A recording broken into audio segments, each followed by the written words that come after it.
ABC held the third Democratic presidential debate of the 2020 cycle, and this time, only 10 candidates qualified to participate. So while it was limited to one night, it was extended to a 3-hour-long debate. Because apparently, ABC thinks that Americans are gluttons for punishment. At the beginning of the debate, George Stephanopoulos, the former senior advisor to President Bill Clinton, attempted to set the night's tone. It is a critical test for candidates and their campaigns at a critical time for our country. Right. Now, if you're a Democrat and you're watching the debate, you don't need to be convinced to vote against Donald Trump, but instead, the candidates just can't shut up about him.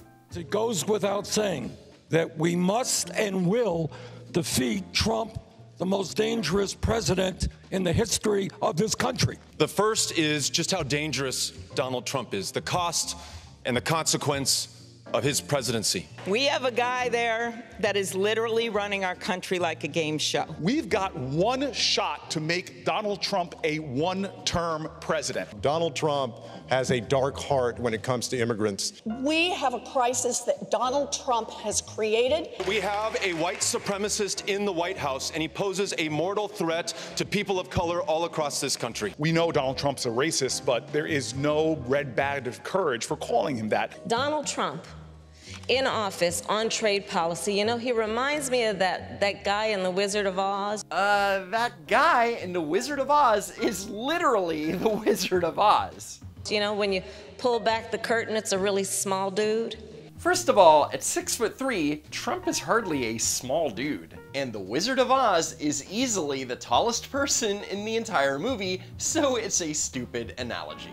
So President Trump, you've spent the last 2.5 years full-time trying to sow hate and division among us.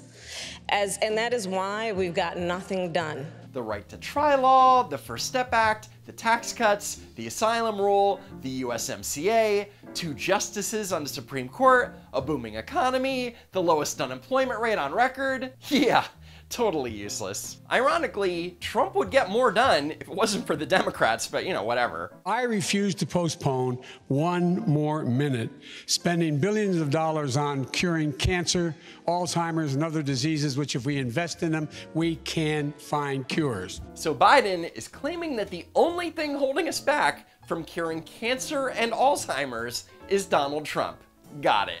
However, you may recall that Joe Biden has had similar plans in the past. Back in 2008, Obama and Biden released their plan to combat cancer, which included doubling the funding for cancer research. And of course, I have no issue with that. Cancer and Alzheimer's suck, but there's no guarantee that if you throw money at a problem, that it's going to be solved during your presidency. If I'm elected president, you're going to see the single most important thing that changes in America is we're going to cure cancer.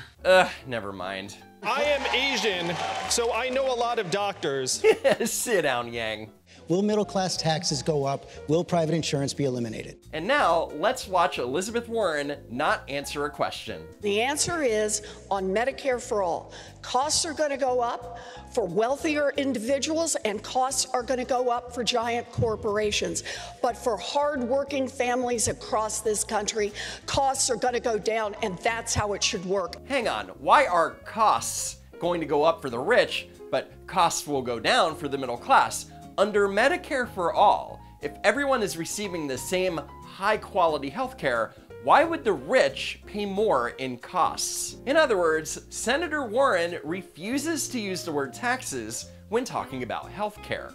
And if you notice, nobody's yet said how much it's going to cost the taxpayer. In fact, during the entire 3-hour debate, the 10 presidential candidates said the word tax 5 times. The Democrats are not being honest with the American people. I know you're shocked. We need a bold vision.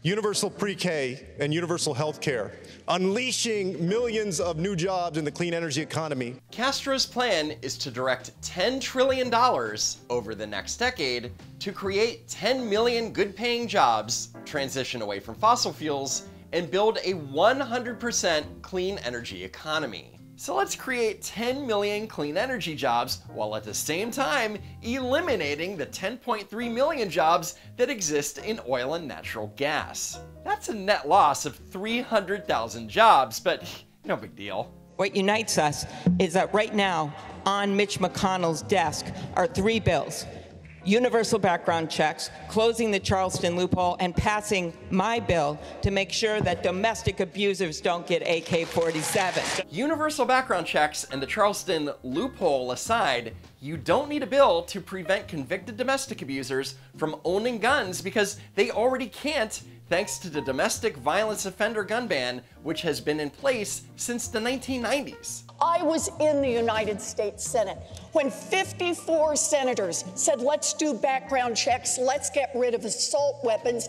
And with 54 senators, it failed because of the filibuster. Not exactly. Warren is conflating two things: the Manchin-Toomey Amendment, which would have expanded background checks to gun shows and internet sales, and a bill called the Assault Weapons Ban of 2013. The former received 54 votes in the Senate, and the latter only received 40 votes.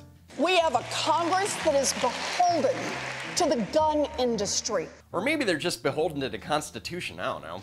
Hell yes, we're going to take your AR-15, your AK-47. We're not going to allow it to be used against our fellow Americans anymore. Good luck with that. Senator Harris, you have said that you would take executive action on guns within your first 100 days, including banning imports of AR-15 assault weapons. That's right. Biden has argued that what Beto and Harris are suggesting is blatantly unconstitutional.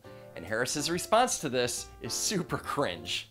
Well, I mean, I would just say, hey, Joe, instead of saying no, we can't, let's say yes, we can. And with that, 3 words that you will never hear in real life: President Kamala Harris.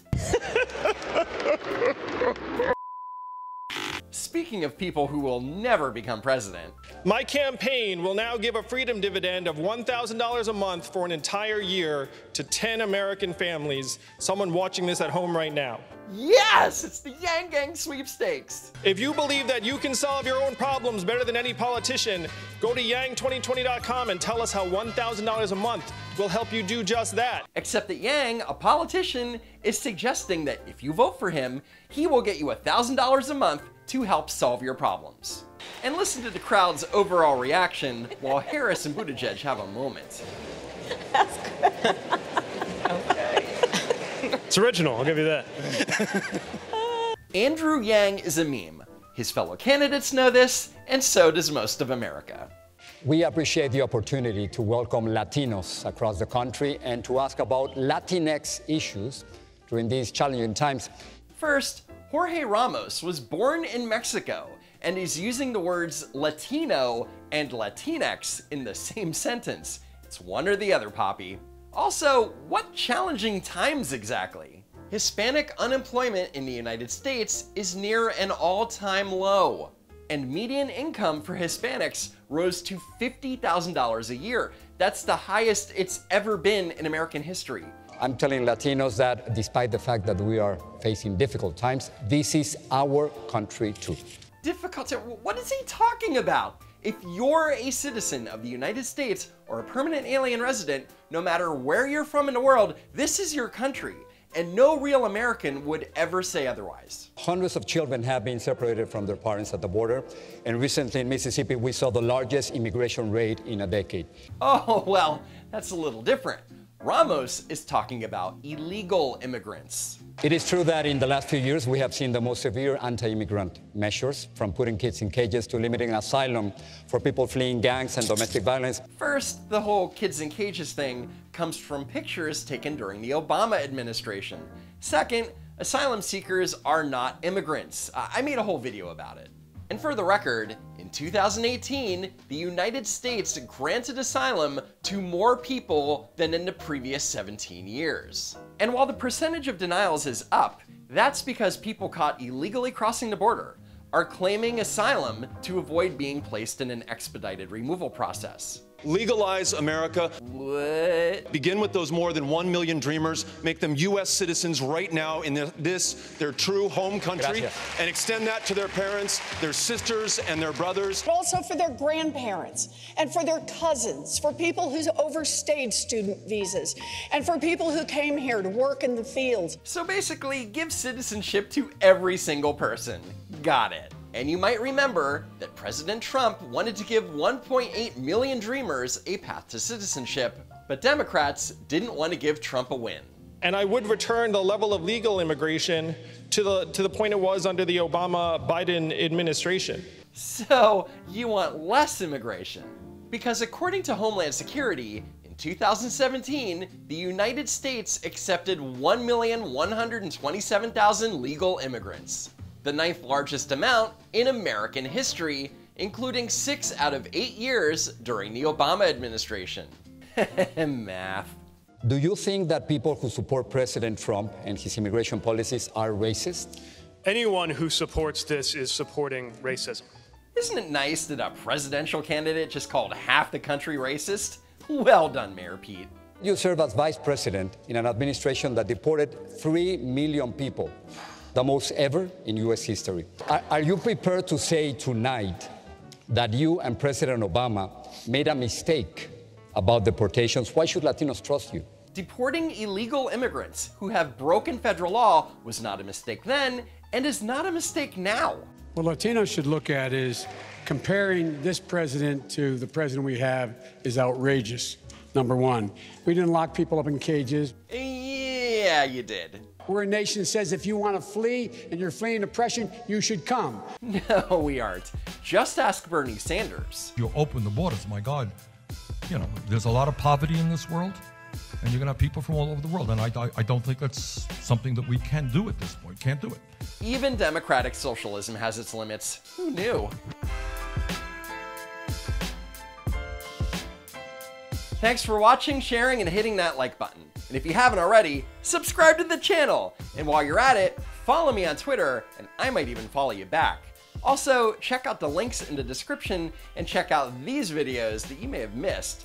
A special thanks to Poofy for all of her help this week with the script, and a big thanks to all of you for stopping by. And I hope to see you all next time. And what you hear is a lot of because no one can describe it.